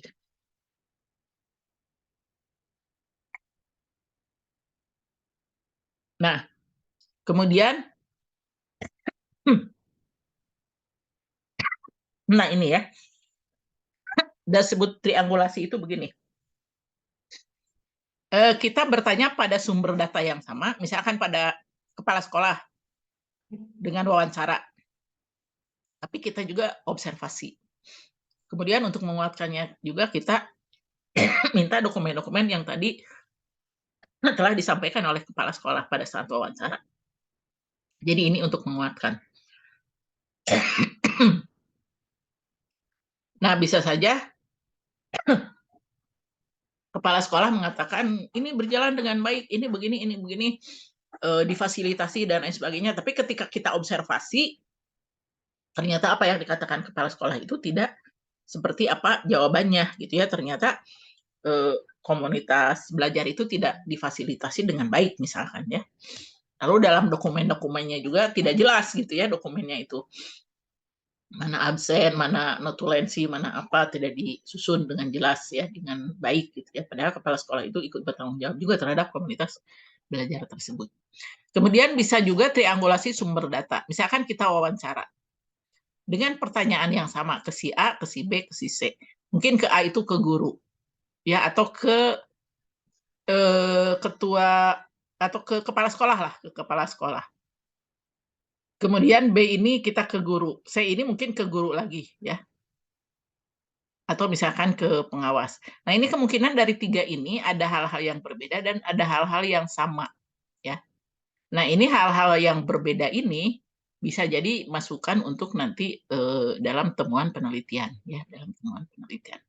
Jadi sebetulnya ini untuk apa, memvalidasi ya hasil wawancara itu. Betul tidak apa yang dikatakan oleh ini sesuai tidak, didukung tidak oleh yang lain ya. Kalau kurang atau tidak sesuai artinya ini kurang bisa dipercaya datanya, kita harus cari lagi data lain. Jadi ini caranya, ada triangulasi teknik pengumpulan data, ada sumber data. Nah, ini semua harus dilakukan pada saat penelitian. Ya. Memang kelihatannya ribet ya, tapi ketika sudah di lapangan, saya merasakan sendiri ya ini mengasihkan gitu ya, mengasihkan. Kalau dengan menyebar angket kan kita tidak ketemu dengan orangnya. Kita itu hanya meminta orang lain untuk menyebarkan angket, nanti kumpulkan pada kita. Kalau ini kita langsung bertemu dengan yang kita teliti, kemudian kita mendapat masukan-masukan banyak, sehingga ketika kita menulis laporannya itu, wah rasanya gimana gitu ya. Tadi ada ini, ternyata di lapangan itu kita bisa masukkan dan kita bisa memperoleh data yang lebih banyak. Ya, gitu ya. Nah, nanti bagaimana cara mengumpulkan data ini, cara membuat observasi, wawancara, dokumentasi ini nanti akan saya sampaikan dalam pertemuan berikutnya ya. Ini masih ada waktu nggak? Kalau masih ada waktu, saya bisa buka ini. Jam berapa sekarang? Ini udah mau jam 10 ya? Oh, setengah 10 ya? 9.34, setengah 10. Kita sampai jam 10 ya. Jam 10 juga saya ngajar soalnya ini. Ya, saya juga ngajar. Sebentar ini. Sedang ngajar, Pak. Maaf ya. Ya. Jadi begitu. Nanti bagaimana cara mengembangkan ini ya? Karena ini observasi, wawancara, dan dokumentasi itu harus dikembangkan dari tadi tujuan penelitian kita atau pertanyaan penelitian kita. Ya, itu harus dikembangkan dari sana. Ya. Karena kalau tidak dikembangkan dari sana, tidak akan nyambung nanti dengan apa yang ingin kita teliti. Kan tujuan dan pertanyaan itu yang menjadi aspek yang akan kita teliti. Nah, jadi ini observasi, wawancara, dokumentasi juga harus dikaitkan dengan itu. Nanti caranya bagaimana ya? Ini lupa saya belum memasukkan di sini ya caranya itu. Ada nanti caranya ya. Nah, sampai sini dulu ada yang bertanya? Ada yang akan bertanya? Silakan. Izin bertanya. Yang pertama, pertanyaan saya tuh dua. Yang pertama mengenai ini, untuk konfirmasi pemahaman, kan dikatakan bahwa sebagai human instrument, artinya Bu Dokter, kita dituntut untuk menggali pengetahuan atau informasi terkait dengan hal yang diteliti. Artinya itu kita sebagai pusat pusat informasi yang nanti akan mengembangkan di lapangan. Nah, mungkin itu yang ingin saya konfirmasi terhadap pemahaman tersebut. Apakah betul? Kemudian yang kedua, artinya pengetahuan kita sebagai peneliti itu apakah akan punya pengaruh terhadap kualitas atau hasil penelitian nanti akhirnya. Sebut saja ada 2 orang peneliti, yang satu mungkin penguasaan materi cukup kuat, tapi yang kedua mungkin belum berbeda dengan peneliti pertama. Nah, apakah itu akan hasil penelitiannya? Nah, yang ketiga, ini Bu Dokter, bolehkah kita mengkombinasikan, ini terkait dengan teknik pengumpulan data, bolehkah kita mengkombinasikan triangulasi teknik pengumpulan data dengan triangulasi sumber data, dua-duanya diambil gitu? Boleh nggak seperti itu? Sementara itu dulu, Bu. Terima kasih. Ini yang ketiga dulu ya, saya jawab. Boleh, Ya. Boleh itu ya, boleh. Pokoknya kita jangan percaya hanya dengan satu sumber data. Jangan hanya percaya dengan satu alat mengumpul data. Agar nanti hasilnya itu objektif. Ya, objektivitas data itu diperoleh di kualitatif itu dengan cara itu. Jadi alat pengumpul datanya atau teknik pengumpulan datanya bisa bermacam-macam. Tapi untuk satu orang gitu ya, bermacam-macam. Tanpa orang itu menyadari lah bisa. Ya. Kemudian juga terhadap beberapa orang itu. Bisa saja digabungkan itu jadi satu. Ya. Bagus. Nah, tadi yang pertama itu yang Bapak menjadi pusat informasi. Sebetulnya Bapak bukan jadi pusat informasi, tapi yang jadi pusat informasi itu kan itu nanti yang akan kita teliti, sumber data itu. Kalau kita itu justru yang akan menggali data yang ada pada mereka. Ya. Kemudian tentang kualitas penelitian, ya sebetulnya dalam penelitian kualitatif itu bukan harus teori yang kuat karena teori ini hanya sebagai acuan aja, bukan diuji cobakan, bukan diujikan, ya bukan diuji seperti hanya di kuantitatif. Kuantitatif kan variabel didasarkan pada teori. Nah, teori-teori itu diujikan ya, teori yang satu dengan yang lain itu ya, antar variabel. Nah, tapi di sini menguasai itu artinya dia itu paham ya. Misalkan tadi tentang apa namanya, Pak Erwin itu tentang apa tadi, UMKM. UMKM itu kan tentang ekonomi masyarakat. Nah, paham ekonomi masyarakat itu seperti apa. Kemudian paham pelatihan itu seperti apa. Ya, sehingga nanti ketika membuat pertanyaan penelitian atau ke lapangan, ya kita tahu apa sih yang akan kita apa namanya yang akan kita teliti gitu ya. Jadi kita tidak membuat pedoman wawancara, observasi atau dokumentasi itu kemana-mana gitu ya. Tapi sesuai dengan apa yang seharusnya di apa namanya diteliti ya. Dalam penelitian itu kan ada beberapa dalam pelatihan itu ada beberapa, ada perencanaan, ada pelaksanaan, ada evaluasi, kemudian ada nanti tes-tes kompetensi atau bagaimana ya, itu bisa menggunakan evaluasi Kirkpatrick misalkan ya. Itu ada beberapa langkah gitu ya. Nah, itu dikuasai. Kemudian ketika Bapak komunitas belajar ya Pak Yuyus itu harus paham tentang apa itu komunitas belajar gitu ya. Komunitas belajar itu apa gitu ya.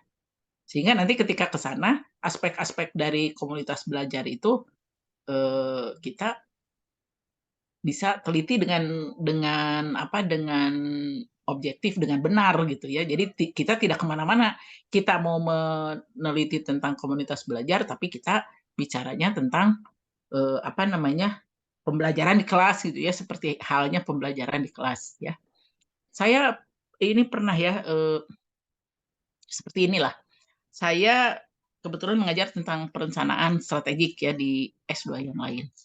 Nah, ternyata ketika menjelaskan pengertian tentang perencanaan strategik, yang muncul adalah perencanaan pembelajaran. Kan itu sudah beda ya. Artinya kalau ini dibuat dalam apa namanya, dalam tesis, ini sudah beda, jelas-jelas perencanaan strategik. Kok penjelasannya gitu ya, apa yang didiskusikannya itu perencanaan pembelajaran, itu kan sudah beda ya, sudah beda. Nah, tapi kalau kita paham tentang perencanaan strategik, ya pasti kita akan apa, kalau seandainya penelitian ini ya, akan menelitinya itu ada hal-hal yang terkait dengan perencanaan strategik gitu ya. Jadi itu kemampuan untuk apa namanya, menulis tesis dengan baik dan bagus hasilnya, kualitasnya bagus itu ya itu tadi, pemahaman si peneliti terhadap aspek-aspek yang akan diteliti ya ini ya. Jadi harus memvalidasi diri sendiri peneliti juga. Nah, penguasaan wawasan terhadap bidang yang ditelitinya, termasuk ini teori dan konsep-konsep ya. Nah, ya Pak Yuyus seperti itu mungkin. Ya, baik. Satu lagi boleh, Bro? Boleh boleh. Pak. Kalau untuk evidence terkait hasil pengumpulan data di penelitian kualitatif ini masih ada atau tidak, Bu Dokter? Misalkan kita mewawancara menyebar instrumen, nah rekapan itu apakah dimunculkan di dalam penelitian dalam bentuk lampiran, masih ada atau tidak, Bu Dokter? Itu mungkin yang terakhir pertanyaannya. Bisa saja ya. Kita tidak menyebar instrumen kan, kita sendiri yang datang ya. Kita sendiri yang datang. Ya. Nah, nanti gini, kalau di dalam penelitian kualitatif itu ya mungkin kita bawa apa namanya, perekam ya. Jadi ketika kita wawancara itu direkam begini. Nah, nanti ketika datang ke rumah, Bapak sortir mana yang kira-kira apa namanya, sesuai atau terkait dengan apa yang kita teliti. Karena kan biasanya kemana-mana juga ya, ini. Tapi mungkin juga kemana-mana itu ada yang justru memperdalam apa yang kita teliti, gitu ya. Apa yang kita teliti. Jadi seperti itu ya Pak ya. Oke. Bu, bertanya Bu, Ya, pengen mangga menguatkan. silakan. Siapa Pak? Ini saya tutup dulu ya. Gimana? Dengan Yana Ibu, Oh iya Pak kembali Yana ingin ya. bertanya penguatan tentang studi komparatif pemanfaatan rapot pendidikan untuk SMA swasta dan negeri. Kira-kira Ibu yang terbaik itu berapa sekolah Bu jumlahnya untuk sumber data yang kita butuhkan? Nah, Bapak mau melihat tadi komunitas belajar ya Bapak tuh? Bukan Bu, pemanfaatan rapot Oh, pendidikan. pemanfaatan rapot. Ini pemanfaatan rapot itu sudah lama dilaksanakan? 2001, tahun 2000. Oh, berarti udah 2021, lama Bu. ya. Nah, ini yang Bapak amati selama ini, banyak yang berhasil tidak, Pak? Banyak yang berhasil, banyak yang berhasil, Bu. Tapi sepertinya masih ada juga yang belum memanfaatkan. Ada yang belum memanfaatkan ya. Jadi begini aja, Pak. Dan kenapa Al- gitu, Bu? Saya tahu dari mana? Karena kalau ngobrol dengan teman yang lain, saya tanya, udah memanfaatkan rapot pendidikan belum? Terus guru banyak yang belum paham, ngerti tentang rapot pendidikan. Jadi saya penasaran di situ, Bu. Ya, ya, ya, ya. Nah, ini Bapak mau meneliti yang sudah berhasil atau yang belum berhasil? Manfaatnya lebih Eh, besar mana? yang berhasil, Bu. Yang berhasil, ya. Ya, Karena nanti hasilnya bisa kita informasikan kepada yang lain ya, kita sebarluaskan. betul, Bu. Kenapa Ya, mereka berhasil ya? Kenapa ya. mereka berhasil? Bapak tinggalnya di mana? Di Gede Bage, Bu. Bandung ya, Bandung. Sekolah swasta ada yang sudah melaksanakan nggak, Pak? Sekolah swasta sepertinya pasti ada, Bu. Nah, kemudian sekolah yang berada di bawah Kemenag seperti apa itu? Ya sekolah-sekolah yang kemana gitu ya, Kalau MAN nggak, misalkan, kalau Mawia. saya nggak mau ini, Bu, pengen di bawah Kementerian Pendidikan aja, karena masih ada sekolah swasta. Saya di Bapak Ujung Berung aja sekolah lumayan besar, tapi belum membuka rapot pendidikan gitu, agak ketinggalan. Jadi saya penasaran banget gitu, Bu. Ya, ya, ya, ya, ya. Berarti Bapak bisa nanti mengambil kalau memang Bapak mau mengambil yang berhasil ya. Nah, agar ini bisa jadi bahan untuk informasi kepada sekolah lain, ya Bapak ambil yang negeri dengan yang swasta. Ya, betul, Bu. Jumlahnya berapa, Bu? Yang negeri dan swasta itu Bapak mau ngambilnya tingkat mana?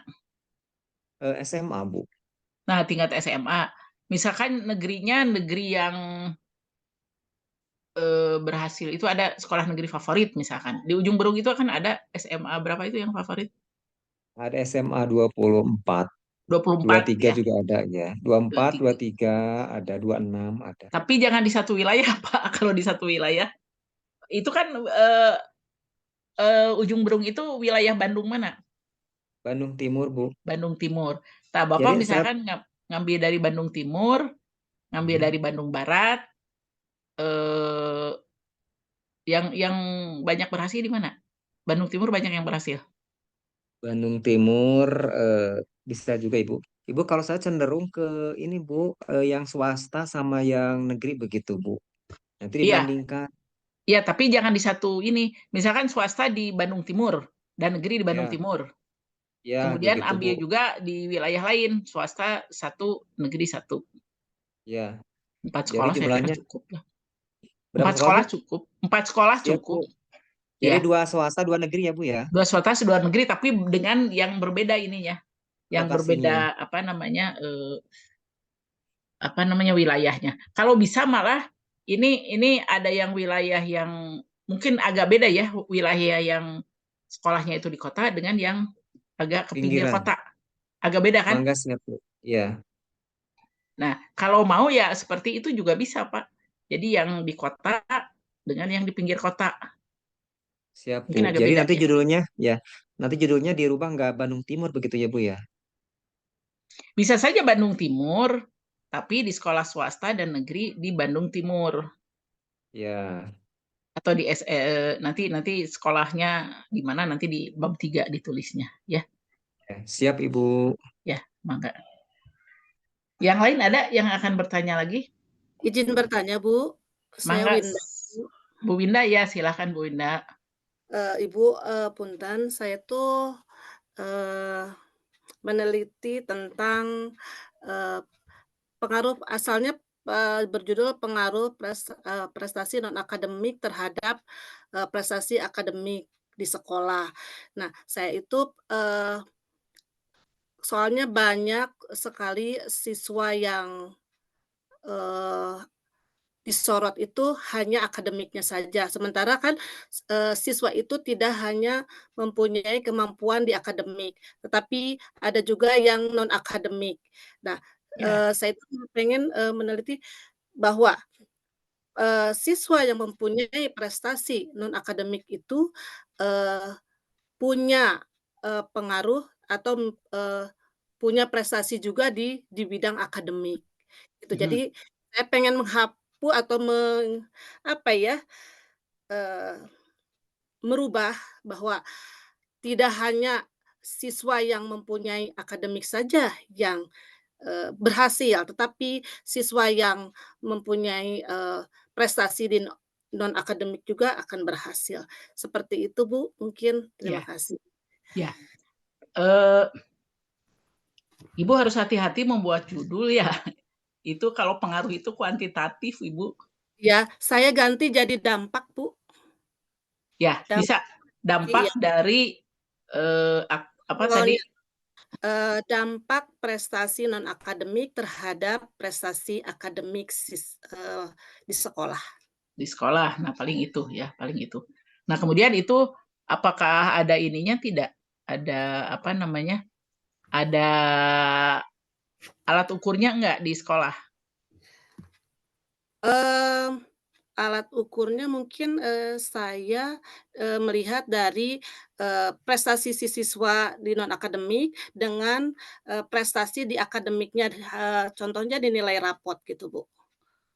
Dinilai rapot ya, dinilai rapot. Itu bisa ya, bisa tapi coba Ibu kaitkan dengan ininya. Dengan apa namanya? Bagaimana atau ini aja Bu, lebih baik bagaimana sekolah ya, sekolah memandang mereka gitu ya. Sekolah memandang mereka kan ini mungkin tidak hanya Ibu tidak hanya per kelas ya. Iya, Mungkin bisa sekolah ya, sekolah itu. Nah, iya. sekolah itu. Nah, eh, jadi nanti lebih dikaitkan ke manajemen sekolahnya gitu. Mmm, Bagaimana sekolah itu memandang seperti itu gitu. Apakah ada tidak apa namanya program sekolah yang memasukkan itu sebagai bagian dari untuk apa namanya melihat prestasi mahasiswa dalam nilai rapot gitu ya.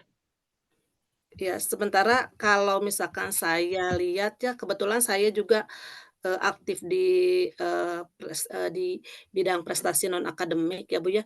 Eee, Kalau saya lihat siswa yang mempunyai prestasi non akademik itu eee, lebih baik daripada yang hanya mempunyai nilai akademik saja itu. Jadi hanya aktif di akademik saja. Sementara saya ingin memunculkan itu bahwa nih, anak-anak yang berprestasi di non akademik itu akan lebih berhasil daripada siswa yang hanya mempunyai prestasi akademik saja.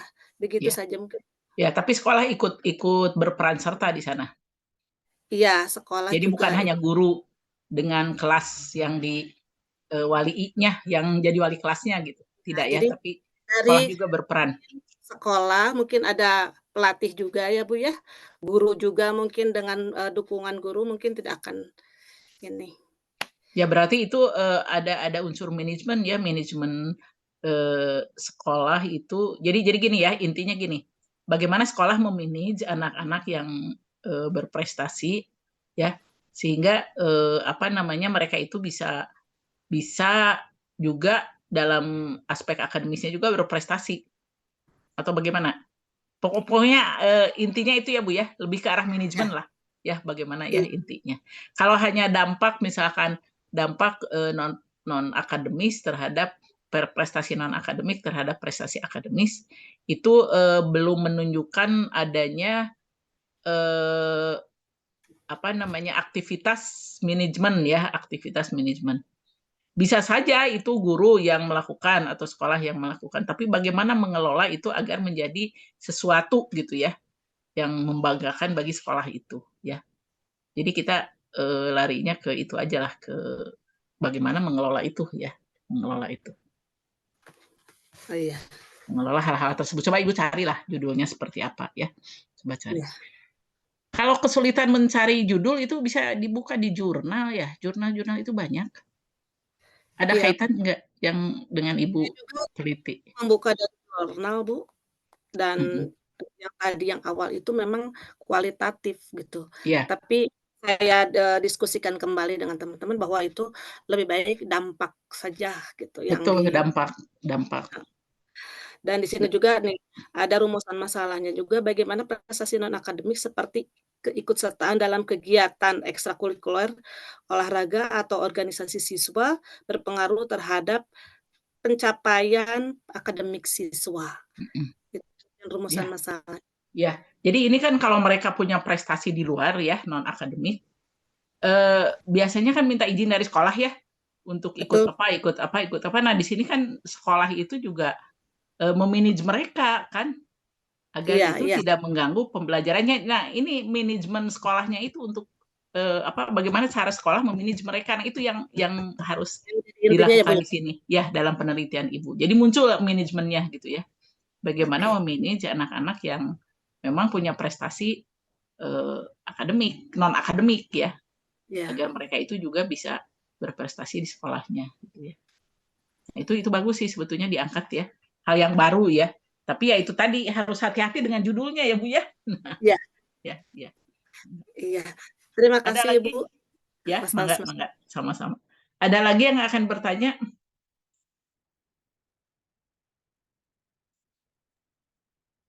Ini Saya saya Ibu lupa. Timur, Ibu. Ya, silakan Bu Timur, mangga. Ya. Terkait dengan penjelasan Ibu mengenai teknik pengumpulan data, Ibu, Ya. mengenai angket, dan kalau angket itu termasuk untuk kuantitatif, apakah dalam penelitian kualitatif kita juga bisa memasukkan itu sebagai data tambahan? Kalau angket itu kan untuk jumlah orang yang banyak, yang ditelitinya banyak, ya. Nah, tapi kalau di kualitatif itu tidak demikian kan kita mencari. Jadi gini, perbedaan kuantitatif dan kualitatif itu kalau kuantitatif itu melihat angkanya berapa ya, lalu berapa banyak orang yang kita teliti dan apa yang mereka jawab itu sesuai dengan apa yang kita harapkan gitu ya.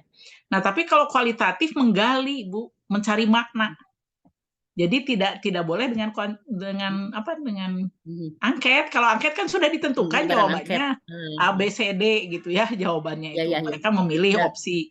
Sementara kalau kualitatif kan tidak ditentukan jawabannya itu. Jadi kita mencari makna dari apa yang kita teliti ya. Nah itu. Jadi sebaiknya jangan digunakan lah, Bu. Ya, sebaiknya karena memang itu bukan untuk kualitatif ya, Bu ya. Ya, terima kasih, Bu. Ya, mangga. Ada lagi silakan. Terima kasih, Bu. Mangga sama-sama. Ada lagi yang akan bertanya? Ya. Tidak ada. Nah, ini waktunya ya, tinggal sedikit lagi, nggak mungkin tinggal 4 menit lagi. Nanti sajalah minggu depan kita bicarakan tentang bagaimana cara membuat instrumen wawancara, observasi ataupun dokumentasi yang berasal dari tujuan penelitian. Jadi instrumen itu dibuatnya dasarnya tujuan penelitian atau pertanyaan penelitian ya, agar sehingga tidak kemana-mana. Dan juga mungkin analisis datanya nanti minggu depan ya. Nah sekarang ini silahkan dilengkapi saja dulu ya, karena nanti sesudah selesai membuat semua gitu ya.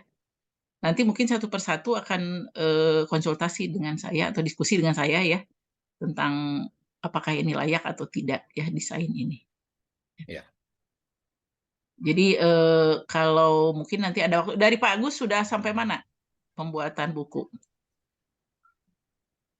Belum ada komunikasi dengan Pak Agus, Bu. Belum ada komunikasi lagi. Tapi judul-judulnya sudah waktu kemarin. Sudah, Bu, kalau judulnya sudah, Bu. Tapi belum dikerjakan. Progres, Bu. Progres sudah ada. Hanya belum ada instruksi lanjutan dari Pak Agusnya, Bu. Belum ada komunikasi lagi dengan Pak Agusnya, Bu. Oh, bisa ditanyakan aja lah via WA ya bagaimana. Jadi maksud saya begini. Jadi itu tetap jalan, ini juga tetap jalan ya. Maksud saya karena itu juga produk perkuliahan. Kalau ini memang untuk nanti berlanjut ya ke semester berikutnya sih untuk pembuatan tesis kalau ini. Jadi tetap itu berlanjut, artinya kemarin kalau sudah ditugaskan membuat apa namanya Artikel. judul sistematika, kemudian progresnya sudah sampai mana, nah itu mungkin bisa laporan ke Pak Agus. Pak Agus ini sudah sampai sini, misalkan yang ditulisnya ya, yang ditulis sampai mana. Iya, Bu. Atau kalau enggak ya Pak Yuyus bisa tanya ini apalagi ya yang di sana, karena Bu Ika masih ada beberapa gitu ya yang harus disampaikan lagi gitu ya, sampai ini benar-benar paham. Nanti kan bisa ini sebetulnya saya inginnya sih 5 pertemuan beres ya, tapi kan tidak mungkin ya, karena banyak pertanyaan dan juga kan ini mungkin banyak yang apa namanya memahami penelitian kualitatif ini saat ini. Jadi kualitatif ini sebelumnya belum diketahui gitu ya. Jadi banyak yang baru tahu sekarang gitu misalkan. Nah, sehingga ini perlu waktu. Nah, kita ini sampai Januari tanggal berapa ya? Kita masih ada Desember, ada ini pertemuan November. Sekarang tanggal berapa? Tanggal 18 ya? 18 ya? 25 luring atau daring? Masih daring, Bu. Daring, Bu. Daring ya. Nanti Ya, tanggal 25 saya menyampaikan tentang instrumen ya, bagaimana cara membuat instrumen dan membuat apa namanya menganalisis data ya, menganalisis data seperti apa, instrumen seperti apa. Nanti saya juga kirimkanlah ini ya contoh tesis yang saya bimbing. Jadi bisa lihat seperti apalah ya ada di dalamnya. Sebetulnya bisa lihat sih di Uninus juga, tapi kan kita ini kuliahnya daring luring ya, jadi kan susah juga ya. Jadi nanti saya kirimlah minimal satu lah ya untuk contoh, untuk bisa lihatlah bagaimana. Mudah-mudahan ada beberapa. Saya sekarang ini seringnya di S3 membimbing itu, S2 itu ada beberapa sih S2 ya. Tapi S3 seseringnya. Nanti saya kirimkan ya. Nah, jadi nanti diharapkan akhir November ini sudah selesai ini apa namanya desain penelitian aja sudah selesai ya, desain penelitian ini sudah selesai sehingga akhir November ini, sehingga nanti Desember ini kita tinggal konsultasi aja. Kita ada 2 minggu lagi kan ya Desember ini, jadi nanti untuk berikutnya tinggal konsultasi aja ya. Oke, tapi jangan sampai ini ya tidak dikerjakan, karena ini nanti penilaian Anda itu dari sini juga, dari desain ya, desain penelitian. Ya, Desain siap, penelitian. Ibu. Ya. Ada lagi yang mau ditanyakan? Tidak ada, cukup. Izin Itu bertanya, maaf, Bu. Bu, kalau tidak salah tanggal 24 tuh kita jadwal UTS, Bu. Betul. UTS tidak ada lah. Oh, Tidak usah ada UTS. Ya, Bu. Iya. Oke. Kuliah aja. Ini Cukup juga ya, kan Anda membuat desain cek, juga, Pak anggap Tatang. aja itu UTS. Iya, terima kasih, Ibu. Ya. Itu membuat itu kan bukan gampang ya, membuat Iya, desain betul, Bu. itu ya. Betul. Jadi iya, Bapak dan Ibu itu kan menerapkan teori-teori ataupun konsep-konsep yang kita diskusikan dari sejak awal ya. Iya. Jadi itu bukan gampang. Sebetulnya ini diimplementasikan malah ya, tidak hanya dihafal. Betul, diterapkan betul, Bu. ya. Jadi, Lebih dari UTS kayaknya ini, Bu. Kenapa? Lebih dari UTS. Lebih dari UTS ya. Udah aja itulah dianggap UTS, nggak ada Iya, UTS. betul, Bu. Jadi Ya, nggak Bu. usah mikir banyak-banyak. Ini aja fokus Amin. ya. Iya, Siap, siap, Ibu. Makasih Ya, banyak. Atur nuhun, Bu. Bangga, Terima sama-sama. kasih. Ada lagi yang lain? Tidak ada. Bu. Ini sudah difoto? Ya. Sudah ya Pak Yuyus? Sudah, Bu, dikirimkan di grup Ya, fotonya. nanti saya kirimkan ke ini ya. Ya, baiklah kalau begitu Bapak Ibu ya, mudah-mudahan kita diberi kesehatan ya, bisa melaksanakan tugas-tugas dengan baik. Amin. Dan Ya Allah. juga melaksanakan pekerjaan kita ya, di samping pekerjaan tugas juga ya, tugas-tugas sekolah dan tugas-tugas di pekerjaan. Dan insya Allah nanti minggu depan kita masih ketemu lagi ya untuk menjelaskan Insya Allah, Bu. tentang instrumen dan analisis data ya. Semoga Maka sehat itu semua, saja ya. Ibu. Terima kasih Anda yang sudah datang, dan kita ucapkan hamdalah ya. Alhamdulillahirrahmanirrahim. Assalamualaikum warahmatullahi wabarakatuh. Alhamdulillahirrahmanirrahim. Atur nuhun, Bu. Atur nuhun, Bu Dokter. Atur nuhun, insyaallah. Ya, mangga.